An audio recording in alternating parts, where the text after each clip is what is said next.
जीवनामध्ये महाराज कसाही असू द्या, परंतु बाप असणं मात्र गरजेचं असतं. महाराज तो बाप स्वतः प्रसंगी स्वतःला कपडे घेत नाही, परंतु तो लेकरांकरिता कपडे घेत असतो बरं का. तो लेकरांकरिता सगळं काही करत असतो. तो बाप असतो दादा. तो बाप काय असतो महाराज, कधी जर आम्हाला ठेस लागली, चटका बसला ना, तर आम्हाला आई ग हा शब्द आठवतो, कारण आई फार जवळची असते.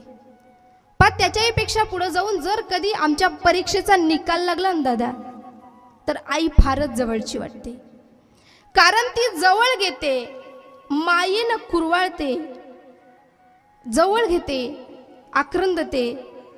परंतु महाराज गुपचूप जाऊन पेड्याचा बॉक्स आणणारा बाप आमच्या कधीच लक्षात नाही आला. तो बाप काय असतो दादा, आपण जर रस्त्यानं चाललो ना, तर आपल्याला एखादा ठेस लागली, चटका बसला, तर पटकन शब्द तोंडामध्ये आई ग हा येतो. परंतु त्याच वेळी रस्त्यानं चालत असताना समोरून 120च्या स्पीडनं ट्रक येतोय, आता जगतो की मरतो, जगतो की मरतो, या भानामध्ये जो शब्द उच्चारला जातो ना, तो शब्द म्हणजे बापरे. होय बापरे. म्हणजे छोट्या छोट्या संकटांना आम्हाला आई ग हा शब्द आठवतो, आणि मोठमोठ्या वादळांना आम्हाला बापरे हाच शब्द आठवतो.